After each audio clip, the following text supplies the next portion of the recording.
This is the story of a man named Stanley. Stanley worked for a company in a big building where he was employee number 427. Employee number 427's job was simple. He sat at his desk in room 427 and he pushed buttons on a keyboard. Orders came to him through a monitor on his desk, telling him what buttons to push, how long to push them, and in what order. This is what employee 427 did every day of every month of every year. And although others might have considered it soul-rending, Stanley relished every moment that the orders came in, as though he had been made exactly for this job. And Stanley was happy. And then one day, something very peculiar happened. Something that would forever change Stanley. Something he would never quite forget. He had been at his desk for nearly an hour when he realized that not one single order had arrived on the monitor for him to follow. No one had showed up to give him instructions, call a meeting, or even say hi. Never in all his years at the company had this happened, this complete isolation. Something was very clearly wrong. Shocked, frozen solid, Stanley found himself unable to move for the longest time. But as he came to his wits and regained his senses, he got up from his desk and stepped out of his office.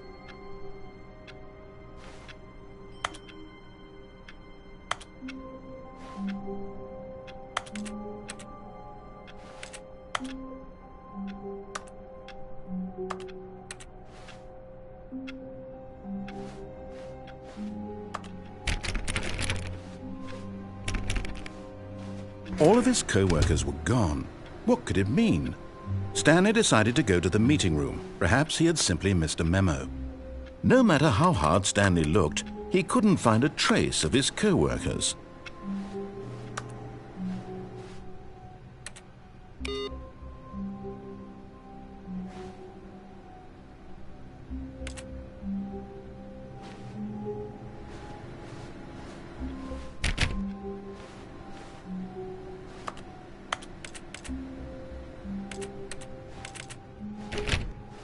Stanley went around touching every little thing in the office, but it didn't make a single difference, nor did it advance the story in any way.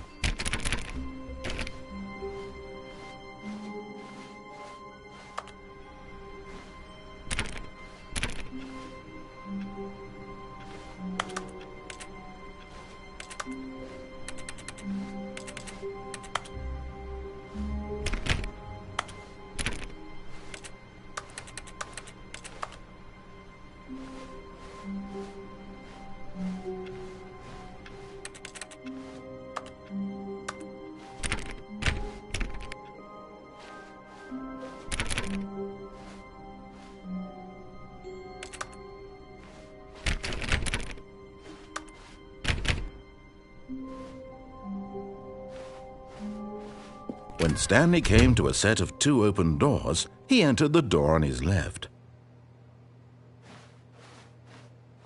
This was not the correct way to the meeting room, and Stanley knew it perfectly well.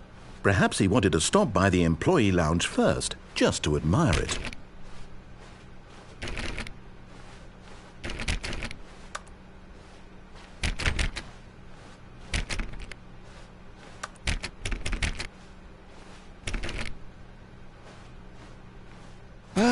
Yes, truly a room worth admiring. It had really been worth the detour after all, just to spend a few moments here in this immaculate, beautifully constructed room. Stanley simply stood here, drinking it all in.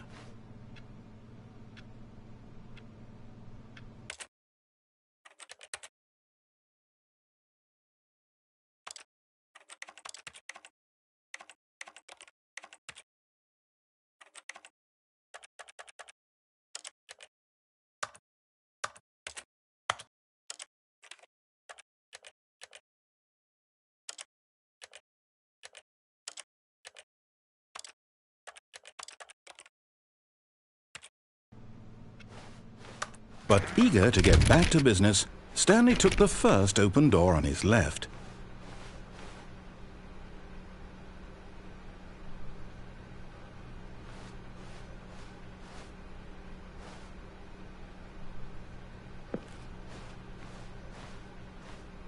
And so he detoured through the maintenance section, walked straight ahead to the opposite door, and got back on track.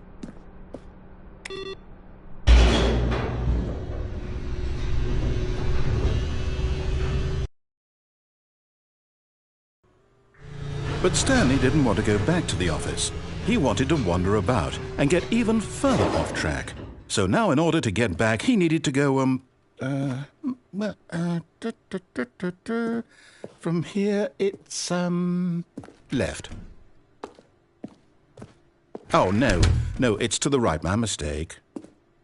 No, not the right. Why would I have ever said it was to the right? What was I thinking? It's clearly... Oh dear, would you hold on for a minute, please?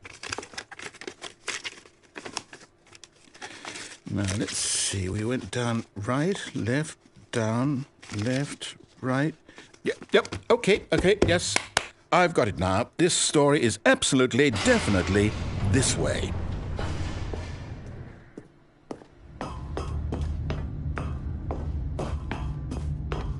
No. This isn't right at all. You're not supposed to be here yet. This is all a spoiler. Quick, Stanley, close your eyes. Okay. We just have to get back to, oh, who am I kidding? It's all rubbish now. The whole story completely unusable. How about, rather than waste my time trying to salvage this nonsense, we'll just restart the game from the beginning. And this time, suppose we don't wander so far off track, Okay, from the top.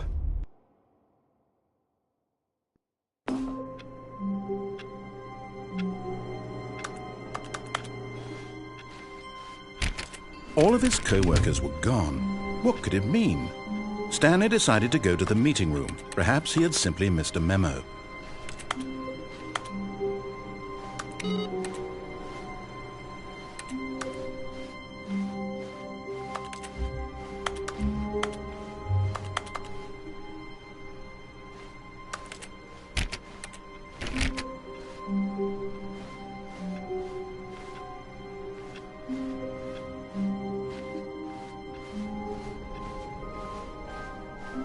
When Stanley...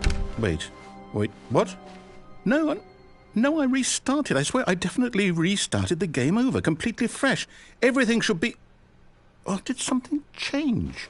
Stanley, did you change anything when we were back in that room with all the monitors? Did you move the story somewhere or... Hold on. Why am I asking you? I'm the one who wrote the story. It was right here just a minute ago. I know for sure that it's here somewhere. Okay, then. It's an adventure. Come, Stanley. Let's find the story.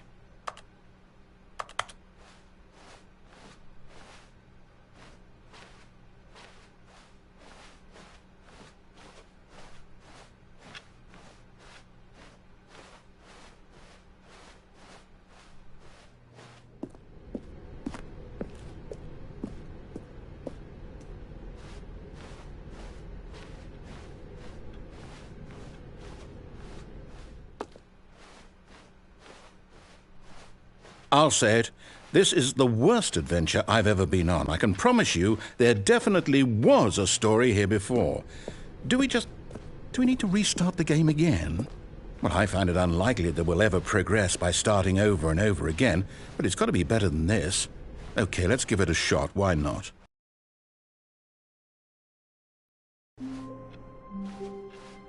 All of his co-workers were gone. What could it mean? Stanley decided to go to the meeting room. Perhaps he had simply missed a memo.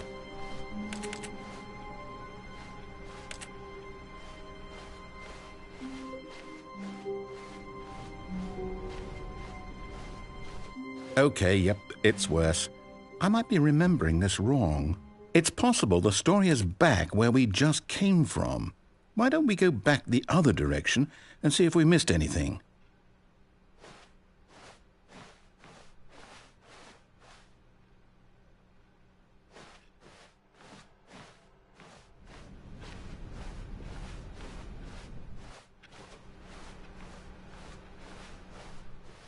Aha! I knew we'd miss something. The story.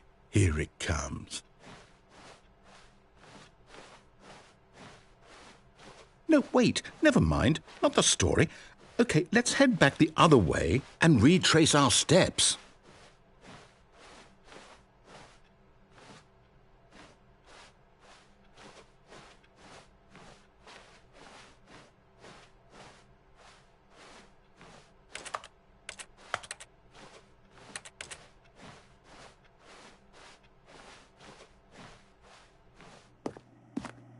Now this, well, I'll be honest, I don't recognize this place at all.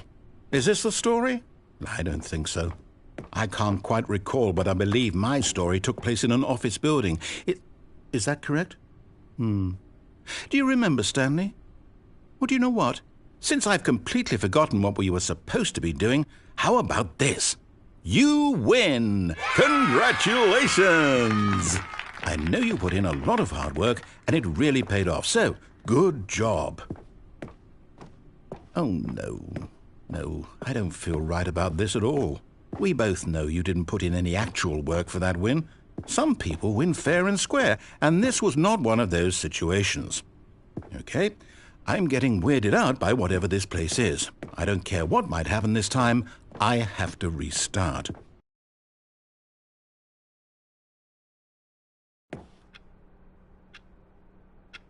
All right, I've got a solution. This time, to make sure we don't get lost, I've employed the help of the Stanley Parable adventure line. Just follow the line. How simple is that?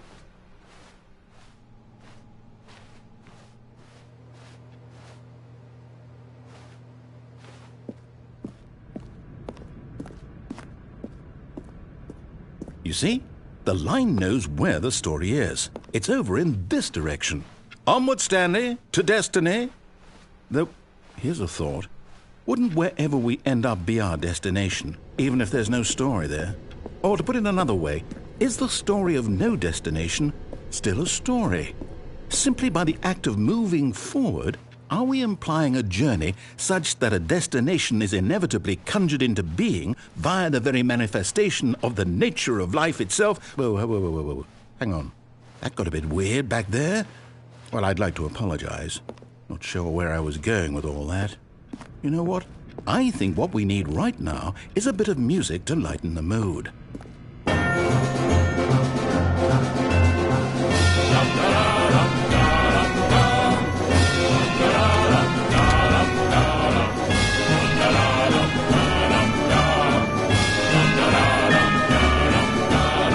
Wait, cut the music. Go back and look at that fern. Stanley, this fern will be very important later in the story. Make sure you study it closely and remember it carefully. You won't want to miss anything.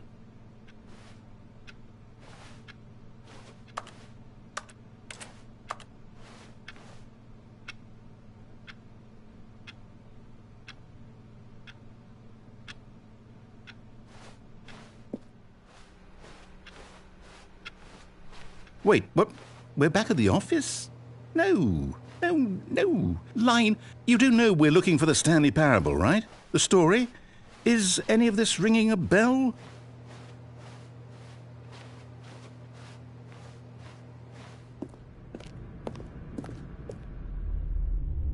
Oh, no, not again, Line. How could you have done this to us? And after we trusted you, after everything we've been through, you... Oh, I can't take this anymore. To hell with it. Restart.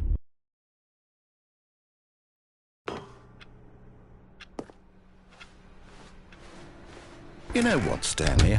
I say forget the adventure line. What's it ever done for us? We're intelligent people, right? Why can't we make up our own story? Something exciting, daring, mysterious. Ooh, this all sounds perfectly doable. Why don't we simply start wandering in, well, I don't know. How about this direction?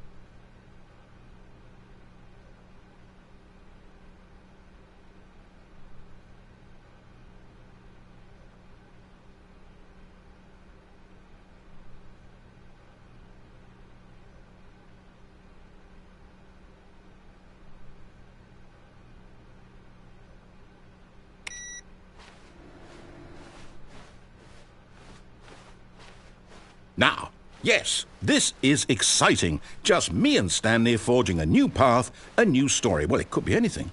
What do you want our story to be? Go wild. Use your imagination.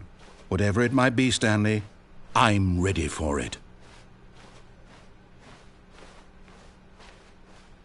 Oh, no, not you again. Stanley, I'd also like to veto the line from having any role in our awesome new story. No lines or monitor rooms. Just don't acknowledge it, and we should be fine.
Ah, a choice.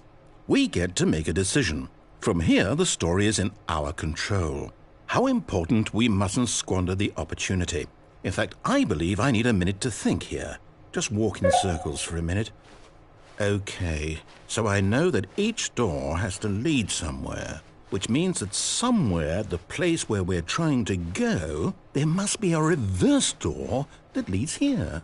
And that in turn means that our destination corresponds with the counter-inverted reverse door's origin. So starting from the right, let us ask, will taking the right door lead us to where we're going? And since the answer is clearly yes, then by all accounts, the door on the right is the correct one. Another victory for logic. Come, Stanley, our destiny awaits. Oh, hold up, what's this? The confusion ending.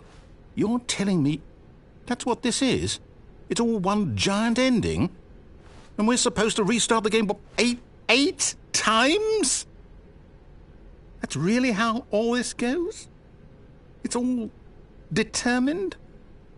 So now, according to the schedule, I restart again. Then what? Am I just supposed to forget? Well, what if I don't want to forget? My mind goes blank simply because it's written here on this thing, wall. Well, who consulted me? Why don't I get to decide? Why don't I get a say in all of this? Is it really? No, it can't be. I don't want it to be. I don't want the game to keep restarting. I don't want to forget what's going on.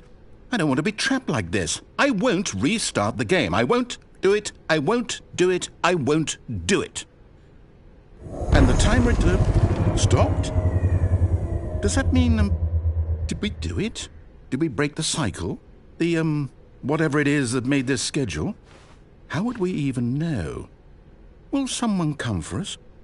Will something happen? So, okay. I guess now we just wait, you know. I suppose in some way that this is a kind of story, wouldn't you agree? I'm not quite sure if we're in the destination or the journey, though they're always saying that life is about the journey and not the destination, so I hope that's where we are right now. We'll find out, won't we? Eventually. Well, in the meantime, if you...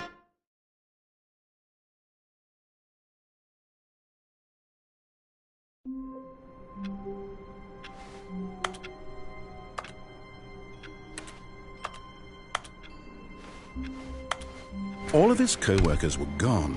What could it mean? Stanley decided to go to the meeting room. Perhaps he had simply missed a memo. No matter how hard Stanley looked, he couldn't find a trace of his co-workers.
Stanley went around touching every little thing in the office, but it didn't make a single difference, nor did it advance the story in any way.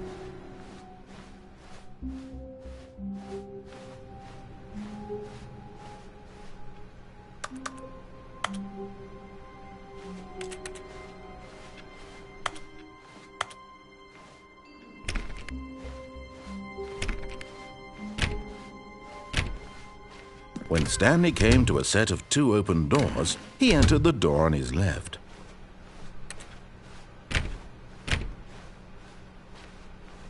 Yet there was not a single person here either. Feeling a wave of disbelief, Stanley decided to go up to his boss's office, hoping he might find an answer there.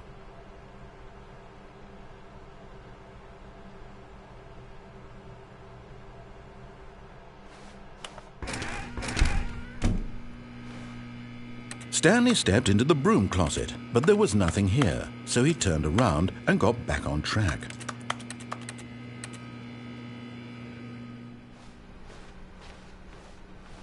Coming to a staircase, Stanley walked upstairs to his boss's office.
Stepping into his manager's office, Stanley was once again stunned to discover not an indication of any human life. Shocked, unraveled, Stanley wondered in disbelief who orchestrated this. What dark secret was being held from him? What he could not have known was that the keypad behind the boss's desk guarded the terrible truth that his boss had been keeping from him. And so the boss had assigned it an extra secret PIN number, 2845. But of course, Stanley couldn't possibly have known this.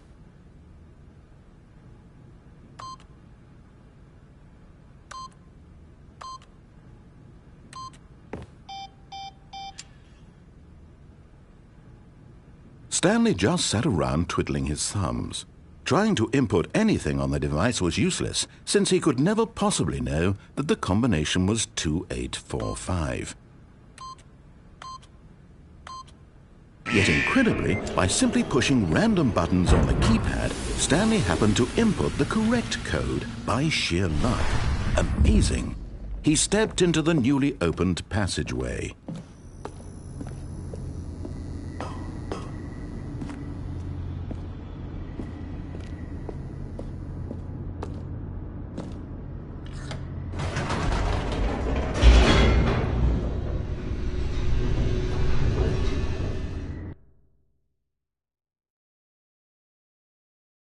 Descending deeper into the building, Stanley realized he felt a bit peculiar.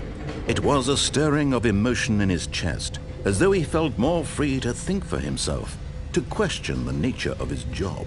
Why did he feel this now, when for years it had never occurred to him? This question would not go unanswered for long.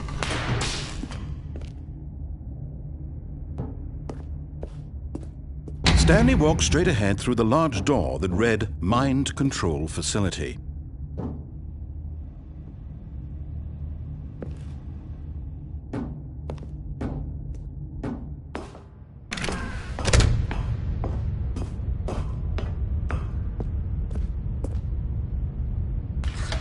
The lights rose on an enormous room packed with television screens. What horrible secret did this place hold? Stanley thought to himself. Did he have the strength to find out?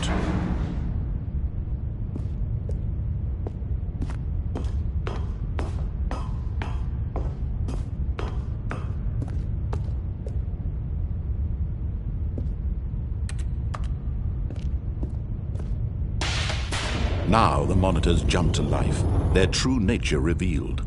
Each bore the number of an employee in the building, Stanley's co-workers. The lives of so many individuals reduced to images on a screen, and Stanley, one of them, eternally monitored in this place where freedom meant nothing.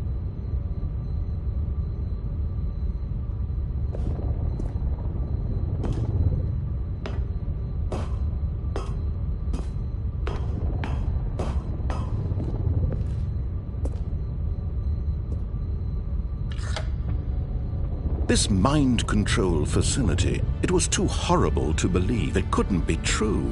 Had Stanley really been under someone's control all this time? Was this the only reason he was happy with his boring job? That his emotions had been manipulated to accept it blindly?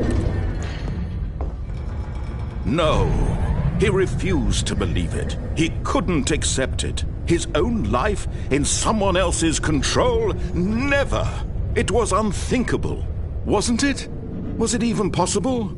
Had he truly spent his entire life utterly blind to the world?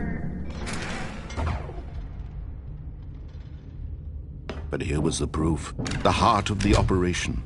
Controls labeled with emotions, happy or sad or content, walking, eating, working, all of it monitored and commanded from this very place.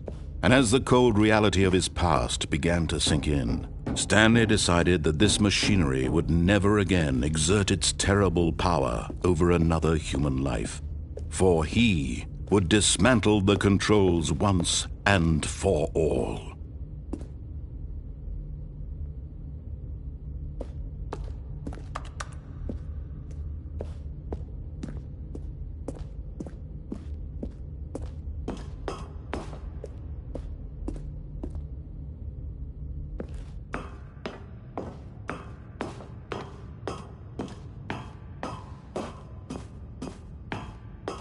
And when at last he found the source of the room's power, he knew it was his duty, his obligation, to put an end to this horrible place and to everything it stood for.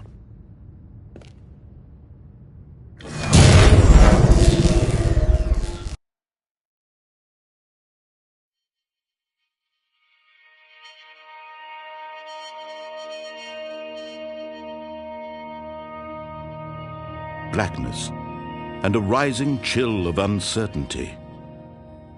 Was it over? Yes! He had won! He had defeated the machine, unshackled himself from someone else's command. Freedom was mere moments away. And yet, even as the immense door slowly opened, Stanley reflected on how many puzzles still lay unsolved. Where had his co-workers gone? How had he been freed from the machine's grasp? What other mysteries did this strange building hold? But as sunlight streamed into the chamber, he realized none of this mattered to him, for it was not knowledge or even power that he had been seeking, but happiness. Perhaps his goal had not been to understand, but to let go. No longer would anyone tell him where to go, what to do, or how to feel. Whatever life he lives, it will be his.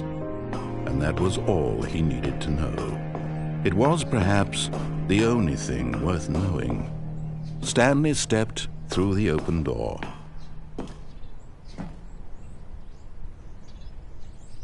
Stanley felt the cool breeze upon his skin, the feeling of liberation, the immense possibility of the new path before him. This was exactly the way, right now, that things were meant to happen. And Stanley was happy.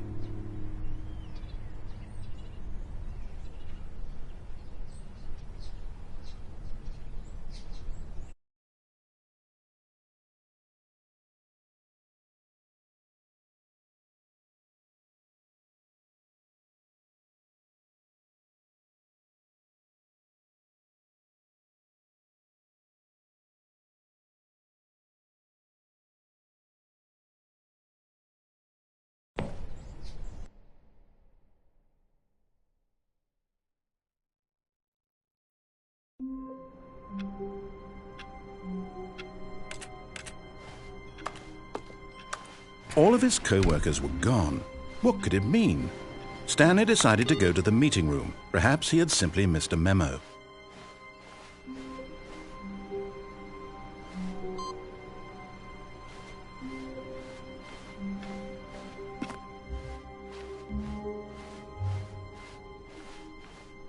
When Stanley came to a set of 2 open doors, this was not the correct way to the meeting room, and Stanley knew it perfectly well. Perhaps he wanted to stop by the employee lounge first, just to admire it. Wow, yes, this room. But eager to get back to business, Stanley took the first open door on his left. Stanley was so bad at following directions, it's incredible he wasn't fired years ago. Look, Stanley, I think perhaps we've gotten off on the wrong foot here. I'm not your enemy, really, I'm not. I realize that investing your trust in someone else can be difficult, but the fact is that the story has been... What? Really? I was in the middle of something. Do you have zero consideration for others? Are you that convinced that I want something bad to happen to you? Why, I don't know how to convince you of this, but I really do want to help you, to show you something beautiful. Look, let me prove it. Let me prove that I'm on your side. Give me a chance.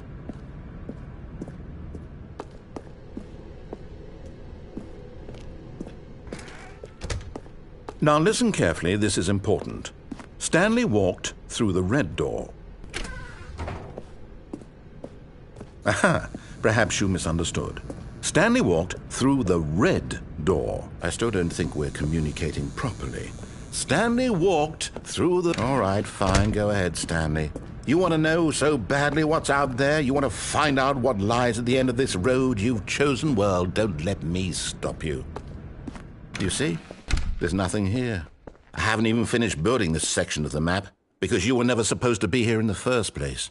Broken rooms, exposed developer textures. Is this what you had wanted? Was it worth ruining the entire story I had written out specifically for you? Do you not think I put a lot of time into that? Because I did. And in the end, it was all for nothing, because this is what you wanted to see. Help me here, Stanley. Help elucidate these strange and unknowable desires of yours. What would have made this game better? What did you want to see? Vehicles? Skill trees? Work with me. You've given me absolutely nothing so far. Tell you what, let me take a stab in the dark at a new design, and you can give me some feedback. There we go. A third option. This already feels leaps ahead of where we were before. Go ahead, Stanley. Take it for a spin.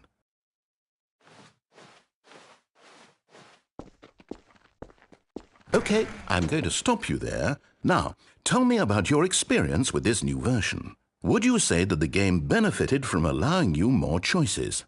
Feel free to be honest. I'm looking for some real critical feedback here. Aha!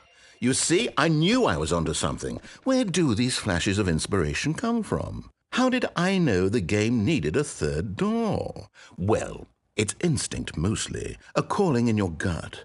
I really couldn't say where the idea came from, except that I felt it in my soul. You can't teach that, Stanley. Don't even try. Here, based on the data from your previous playthrough, I've compiled a new version. And to be perfectly candid, I think I've knocked it out of the park with this one. Let's take a look. Now, would you say that competitive leaderboard helped you feel motivated to keep walking through doors? Again, honest answers, please.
All of his co-workers were gone. What could it mean? Stanley decided to go to the meeting room. Perhaps he had simply missed a memo.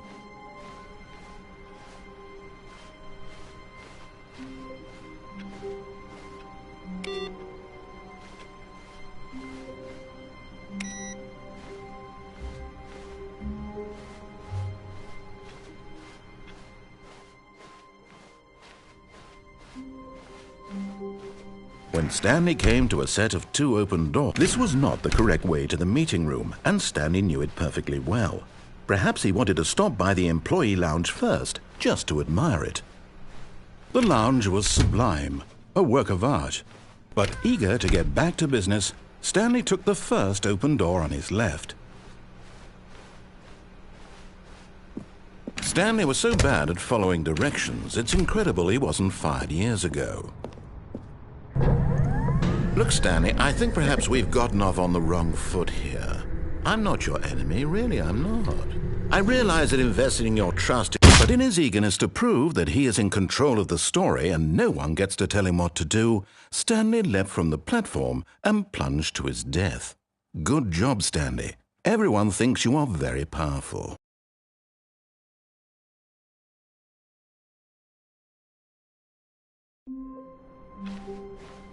All of his co-workers were gone. What could it mean? Stanley decided to go to the meeting room. Perhaps he had simply missed a memo.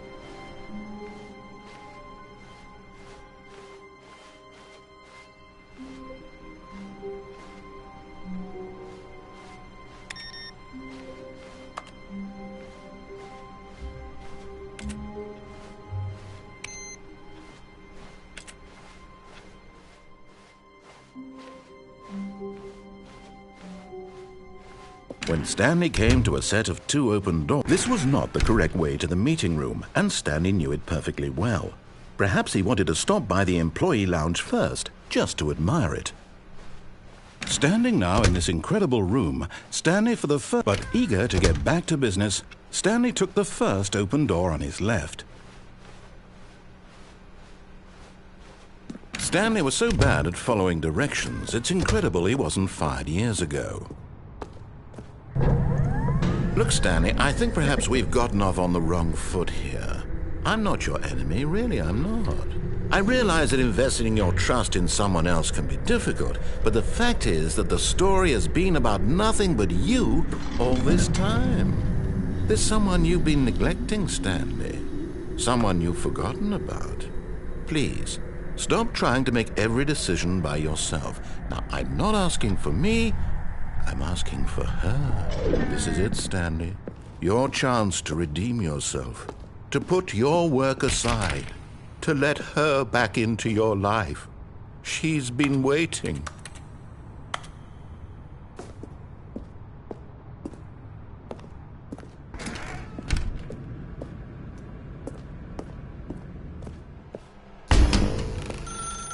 That's her, Stanley. You need to be the one to do this. To reach out.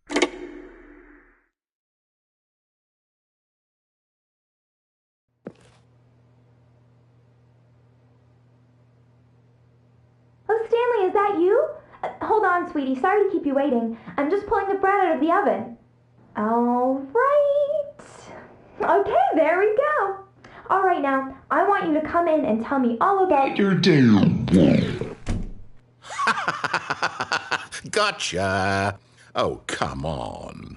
Did you actually think you had a loving wife who'd want to commit their life to you? I'm trying to make a point here, Stanley. I'm trying to get you to see something. Come inside. Let me show you what's really going on here.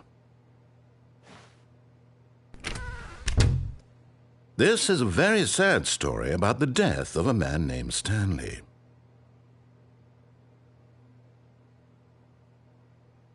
Stanley is quite a boring fellow.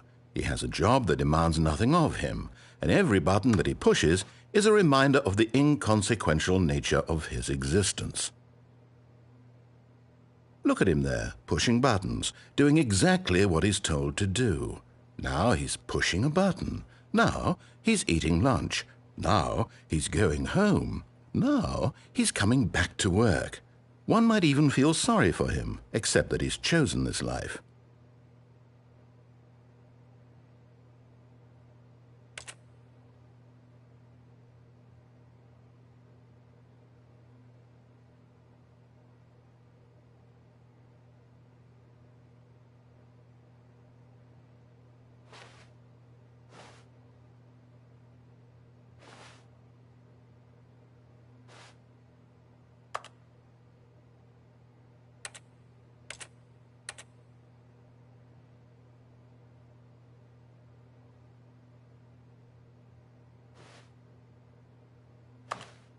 But in his mind, in his mind he can go on fantastic adventures. From behind his desk, Stanley dreamed of wild expeditions into the unknown, fantastic discoveries of new lands. It was wonderful, and each day that he returned to work was a reminder that none of it would ever happen to him. And so he began to fantasize about his own job. First, he imagined that one day while at work, he stepped up from his desk to realize that all of his co-workers, his boss, everyone in the building had suddenly vanished off the face of the earth. The thought excited him terribly.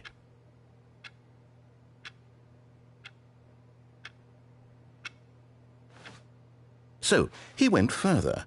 He imagined that he came to 2 open doors and that he could go through either. At last, choice. It barely even mattered what lay behind each door.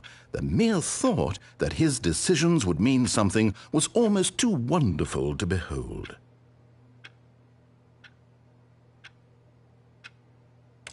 As he wandered through this fantasy world, he began to fill it with many possible paths and destinations. Down one path lay an enormous round room with monitors and mind controls. And down another was a yellow line that weaved in many directions, and down another was a game with a baby. And he called it the Stanley Parable.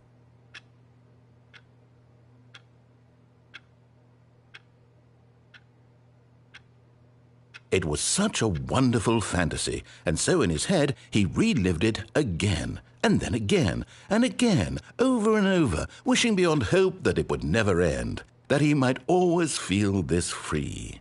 Surely there's an answer down some new path, mustn't there be? Perhaps if he played just one more time.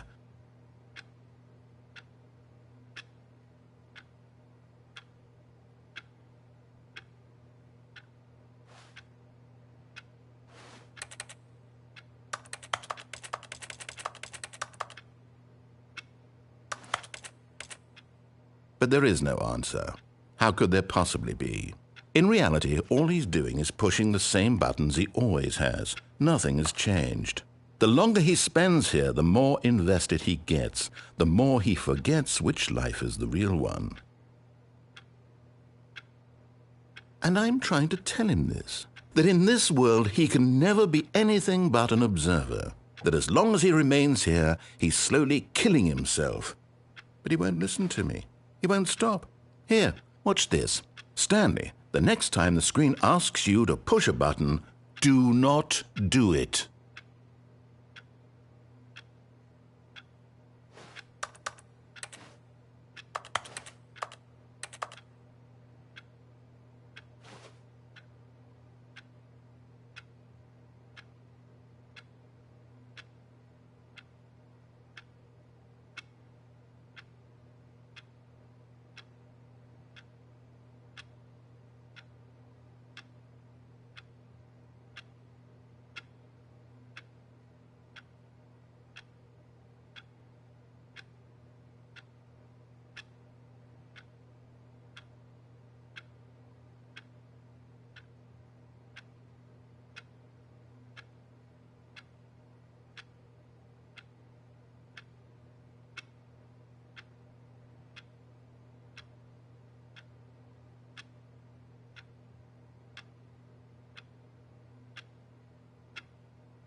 You see?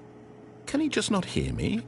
How can I tell him in a way that he'll understand that every second he remains here, he's electing to kill himself?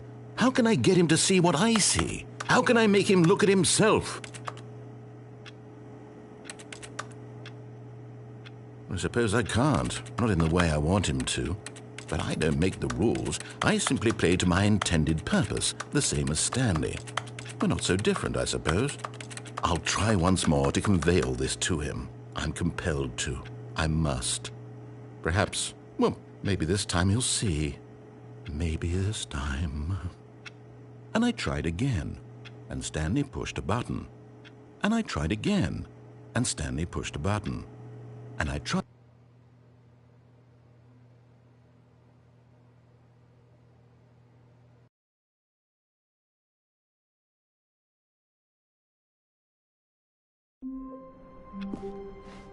I can't wait to tell this story to my co-workers, Stanley thought. How amusing they'll find it. Oh, won't we all just laugh and laugh at the time I thought everyone had gone missing.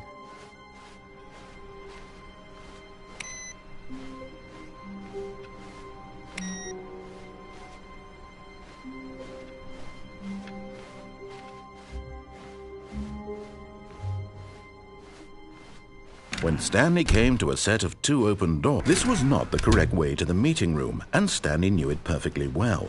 Perhaps he wanted to stop by the employee lounge first, just to admire it.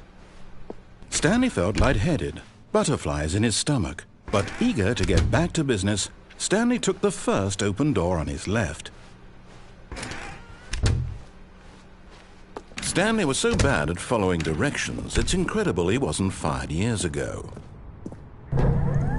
Look, Stanley, I think perhaps we've gotten off on the wrong foot here.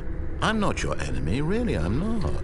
I realize that investing your trust in someone else can be difficult, but the fact is that the story has been about nothing but you. What? Really? I was in the middle of something. Do you have zero consideration for others? Are you that convinced that I want something bad to happen to you? Why, I don't know how to convince you of this, but I really do want to help you, to show you something beautiful. Look, let me prove it. Let me prove that I'm on your side. Give me a chance. Now listen carefully, this is important. Stanley walked through the red door. Aha, perhaps you misunderstood. Stanley walked through the red door. I still don't think we're communicating properly. Stanley walked... All right, fine, go ahead, Stanley. You want to know so badly what's out there? You want to find out what lies at the end of this road you've chosen? Well, don't let me stop you. You see? There's nothing here. I haven't even finished building this section of the map, because you were never supposed to be here in the first place. Broken rooms, exposed developer textures. Is this what you had wanted? Was it worth ruining the entire story I had written out specifically for you?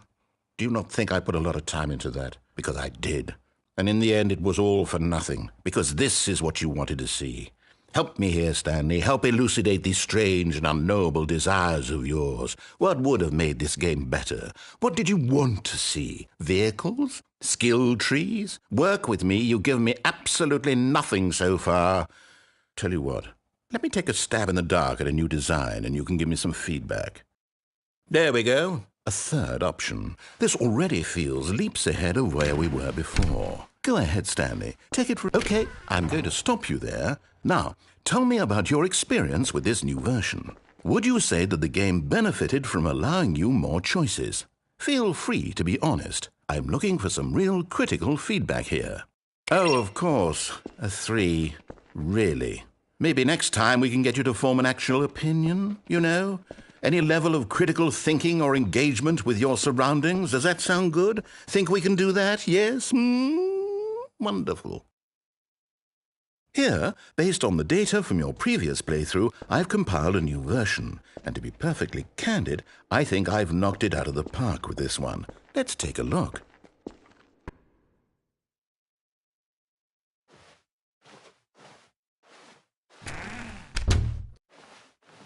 Now, would you say that competitive leaderboard helped you feel motivated to keep walking through doors? Again, honest answers, please. Hey, I nearly forgot. I've got a prototype of a new game I've been working on, and now would be a lovely opportunity to give it some play testing. You wouldn't mind taking a look at it, would you? Perfect. Let me boot it up. In this game, the baby crawls left towards danger. You click the button to move him back to the right, and if he reaches the fire, you fail. It's a very meaningful game, all about the desperation and tedium of endlessly confronting the demands of family life. I think the art world will really take notice. But of course, the message of the game only becomes clear once you've been playing it for about 4 hours. So why don't you give it 4 hours of play to make sure it's effective? Be sure to keep notes on your experience.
You heartless bastard.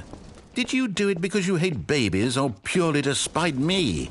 Because if it's the latter, well, I don't know what to do. I'm completely out of ideas. I can't think of a single thing that might improve the experience for me.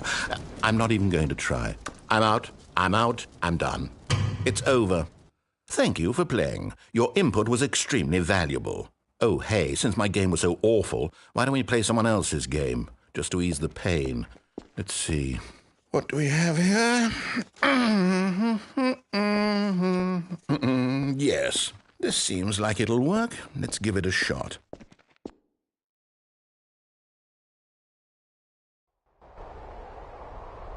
Aha! Fascinating. What do you think this game is about, Stanley? What's our backstory? What is our motivation? Well, it seems obvious to me that you are meant to play as a creepy man spying on innocent civilians below you from up high in your creep tower, perhaps for some sort of twisted erotic purpose. Yes, that must be it. What a fascinating venture into the experience of total mental depravity. So far, I love everything about this game, Stanley. And it seems there's even more. Come, let's venture outward and see what else is out there.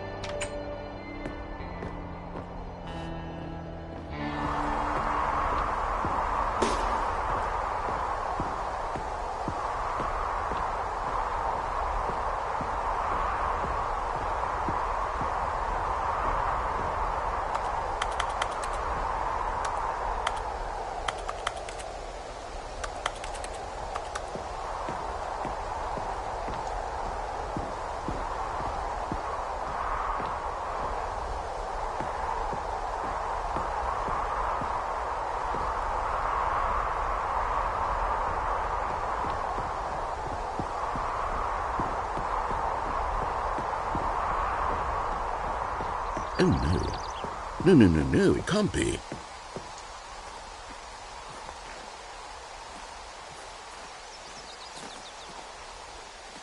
It is. It's an open world game. Good God, quickly, block it off. Oh, thank goodness, Stanley. What a close call. You nearly wandered off into that thing, that big, open, just wandering around, no right or wrong directions, no path to follow. You can just go in any...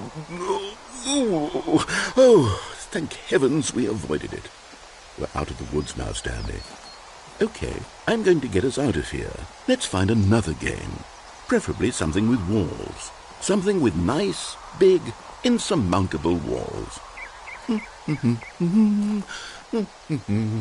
Okay, I think this will be just the thing.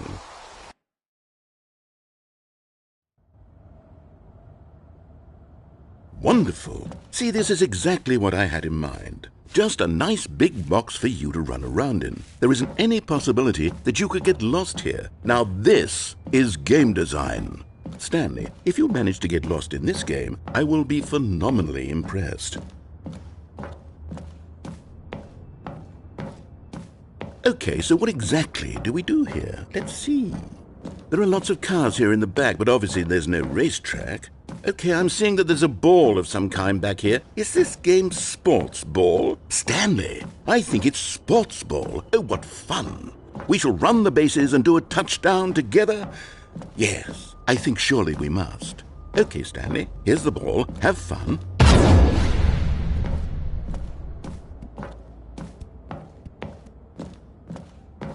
Hold on. What are you doing?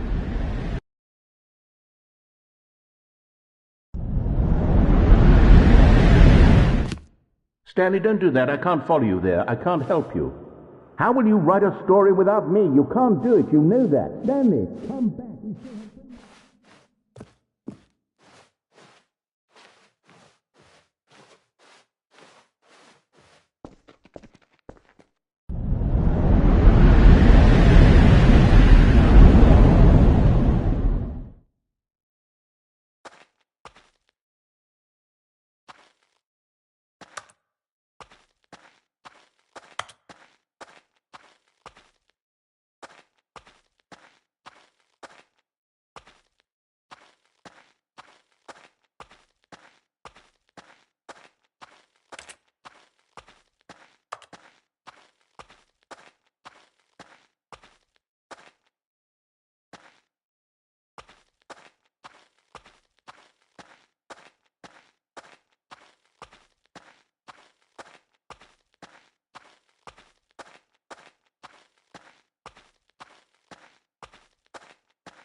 I wonder what he found.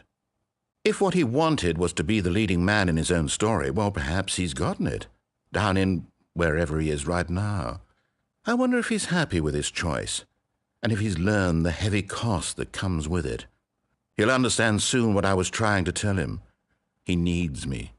Someone who will wrap everything up at the end, to make sense out of the chaos and the fear and the confusion. That's who I am. That is what I mean to this world. Oh, yes. Yes, I'll be back. There's no other way. Once this ends, after it all comes to a close, then I'll be back. The end will be here soon. Very soon. I can wait.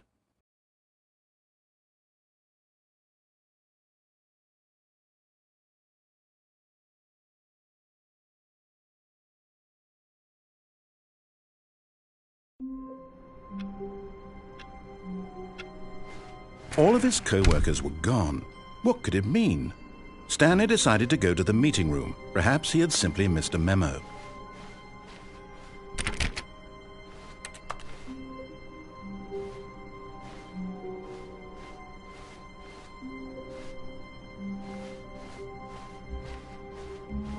When Stanley came to a set of 2 open doors, he entered the door on his left.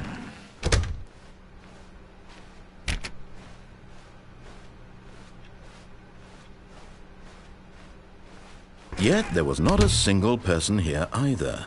Feeling a wave of disbelief, Stanley decided to go up to his bosses. Oh no, not again. I won't be part of this. I'm not going to encourage you. I'm not going to say anything at all. I'm just going to be patient and wait for you to finish whatever it is you enjoy doing so much in this room. Please take your time.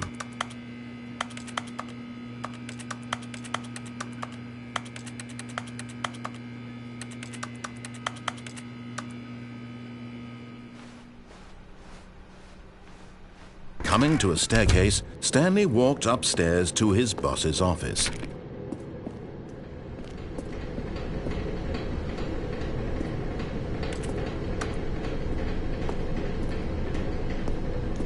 But Stanley just couldn't do it.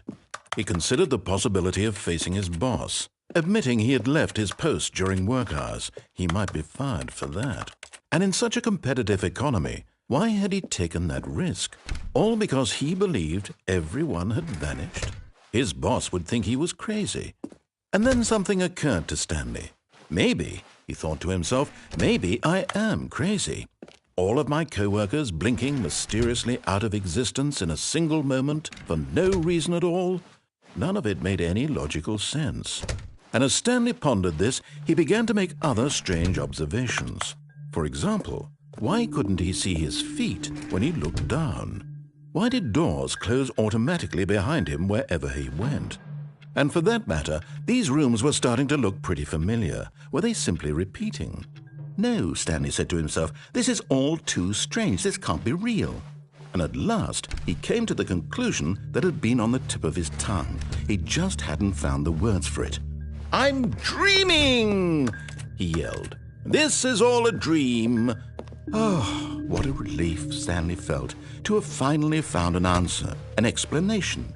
His co-workers weren't actually gone. He wasn't going to lose his job. He wasn't crazy after all. And he thought to himself, I suppose I'll wake up soon. I'll have to go back to my boring real-life job pushing buttons. I may as well enjoy this while I'm still lucid. So he imagined himself flying and began to gently float above the ground.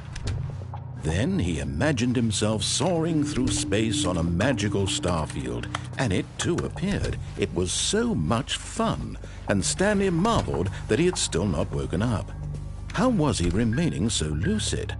And then perhaps the strangest question of them all entered Stanley's head. One he was amazed he hadn't asked himself sooner. Why is there a voice in my head dictating everything that I'm doing and thinking? Now the voice was describing itself being considered by Stanley, who found it particularly strange. I'm dreaming about a voice describing me, thinking about how it's describing my thoughts, he thought. And while he thought it all very odd and wondered if this voice spoke to all people in their dreams, the truth was that, of course, this was not a dream. How could it be? Was Stanley simply deceiving himself, believing that if he's asleep, he doesn't have to take responsibility for himself? Stanley is as awake right now as he's ever been in his life. Now, hearing the voice speak these words was quite a shock to Stanley. After all, he knew for certain, beyond a doubt, that this was in fact a dream. Did the voice not see him float and make the magical stars just a moment ago? How else would the voice explain all that? This voice was a part of himself too. Surely, if he could just... He would prove it. He would prove that he was in control, that this was a dream. So he closed his eyes gently, and he invited himself to wake up. He felt the cool weight of the blanket on his skin, the press of the mattress on his back, the fresh air of a world outside this one. Let me wake up, he thought to himself. I'm through with this dream. I wish it to be over. Let me go back to my job. Let me continue pushing the buttons. Please, it's all I want. I want my apartment, and my wife, and my job. All I want is my life exactly the way it's always been. My life is normal. I am normal. Everything will be fine. I am okay.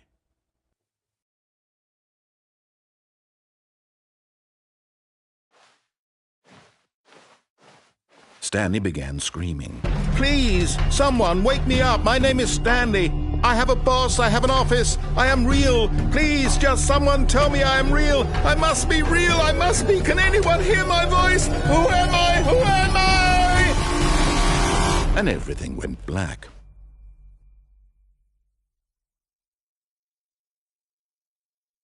This is the story of a woman named Mariella. Mariella woke up on a day like any other. She arose, got dressed, gathered her belongings, and walked to her place of work. But on this particular day, her walk was interrupted by the body of a man who had stumbled through town talking and screaming to himself, and then collapsed dead on the sidewalk. And although she would soon turn to go call for an ambulance, for just a few brief moments she considered the strange man. He was obviously crazy. This much she knew. Everyone knows what crazy people look like. And in that moment, she thought to herself how lucky she was to be normal. I am sane. I am in control of my mind. I know what is real and what isn't. It was comforting to think this, and in a certain way, seeing this man made her feel better. But then she remembered the meeting she had scheduled for that day. The very important people whose impressions of her would affect her career, and by extension, the rest of her life. She had no time for this, so it was only a moment that she stood there, staring down at the body. And then she turned and ran.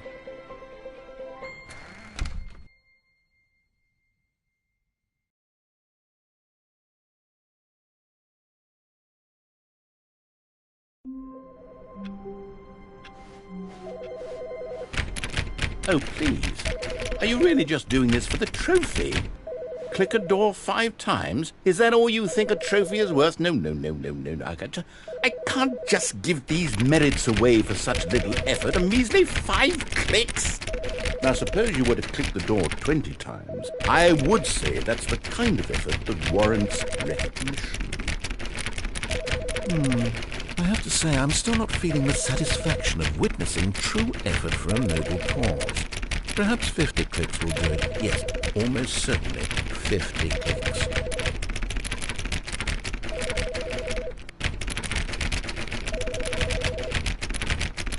No, I'm still not feeling it. I want this trophy to have meant something. It has to be a true reward for valiant effort. I want to see some hustle, Stanley. I want to see commitment, a willingness to go all the way no matter the cost. Why don't you go put 20 clicks into door number 417?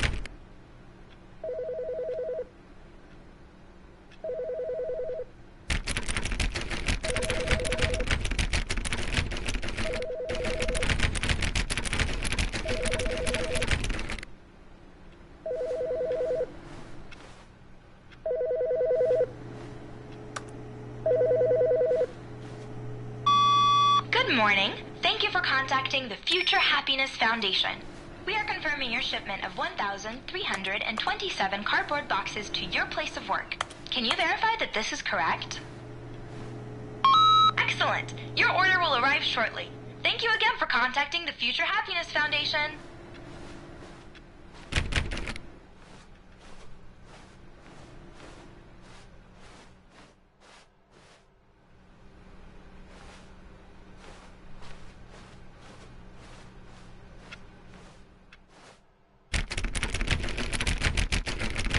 Oh, great. Now, go click a few times on door 437.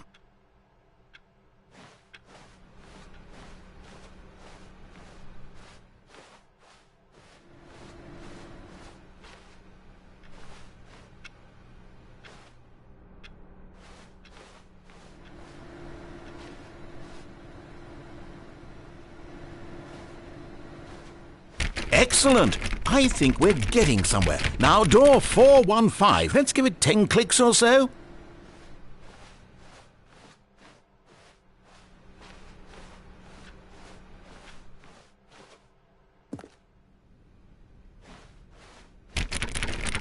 Now, back to door number 437.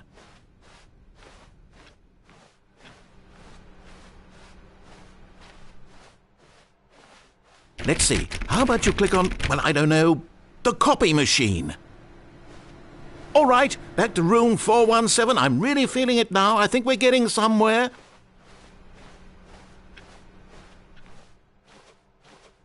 Okay, now go climb on employee 419's desk.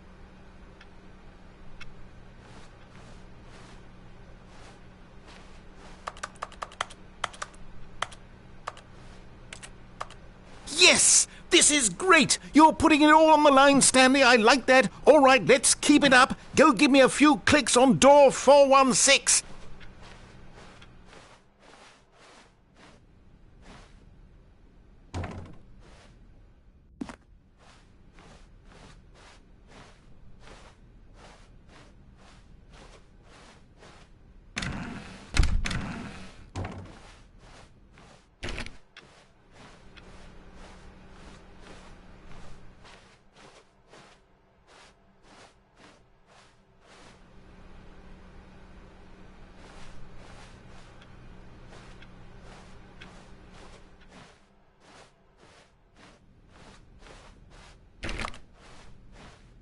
When Stanley came to a set of 2 open doors, he entered the door on his left.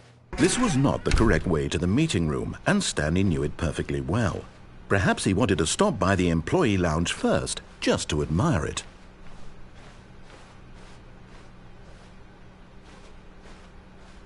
The lounge was grand, majestic, perhaps, but eager to get back to business, Stanley took the first open door on his left. And so he detoured through the maintenance section, walked straight ahead to the opposite door, and got back on track.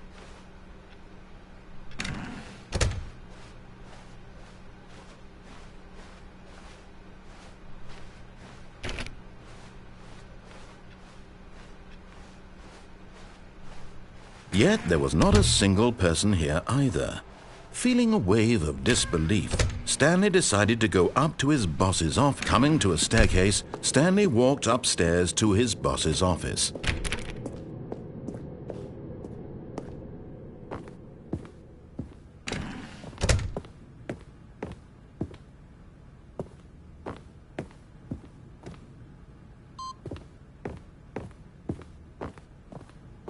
Stepping into his manager's office, Stanley was once again stunned to discover not an indication of any human life.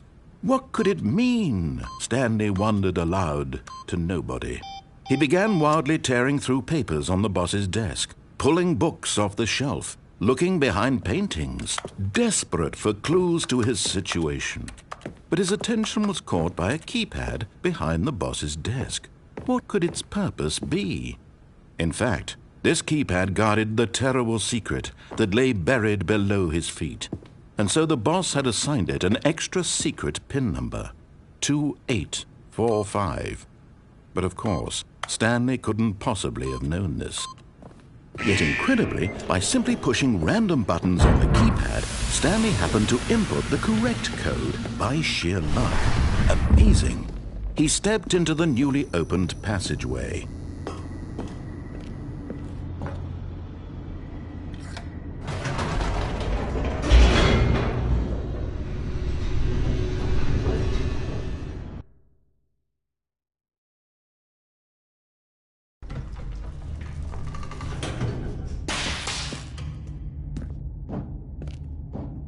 Stanley walked straight ahead through the large door that read Mind Control Facility.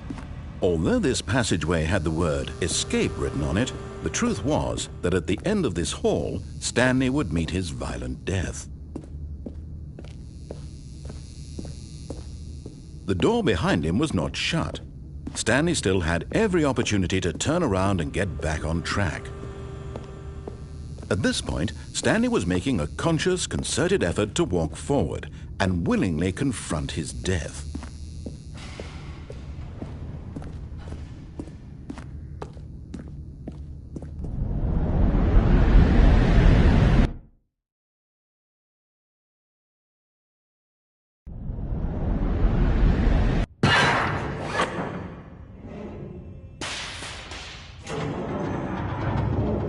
As the machine whirred into motion and Stanley was inched closer and closer to his demise, he reflected that his life had been of no consequence whatsoever. Stanley can't see the bigger picture. He doesn't know the real story, trapped forever in his narrow vision of what this world is. Perhaps his death was of no great loss, like plucking the eyeballs from a blind man. And so he resigned and willingly accepted this violent end to his brief and shallow life. Farewell, Stanley.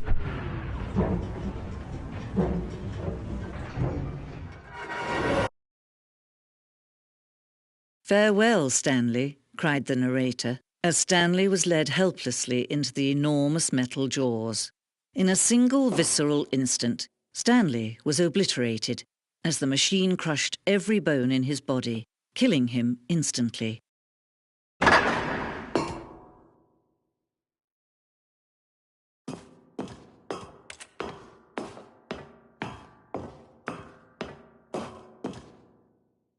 And yet it would be just a few minutes before Stanley would restart the game, back in his office, as alive as ever. What exactly did the narrator think he was going to accomplish? When every path you can walk has been created for you long in advance, death becomes meaningless, making life the same. Do you see now? Do you see that Stanley was already dead from the moment he hit start?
Now look closely, Stanley. See how it's impossible for the player to do anything in this room? Perfect example of poor level design, textbook mistake. It's the kind of thing you'd pick up on intuitively if you had even the most fundamental understanding of good and bad game design. But of course, you being you, you'll probably spend the next hour trying to solve it. Here, I'm just going to make this easy on you.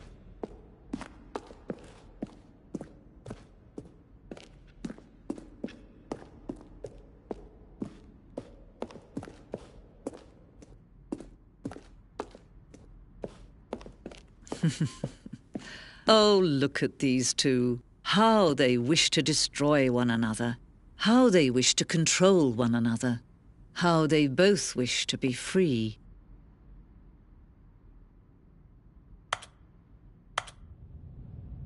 Can you see? Can you see how much they need one another? No, perhaps not. Sometimes these things cannot be seen. But listen to me. You can still save these two. You can stop the program before they both fail. Turn off your PlayStation. There's no other way to beat this game. As long as you move forward, you'll be walking someone else's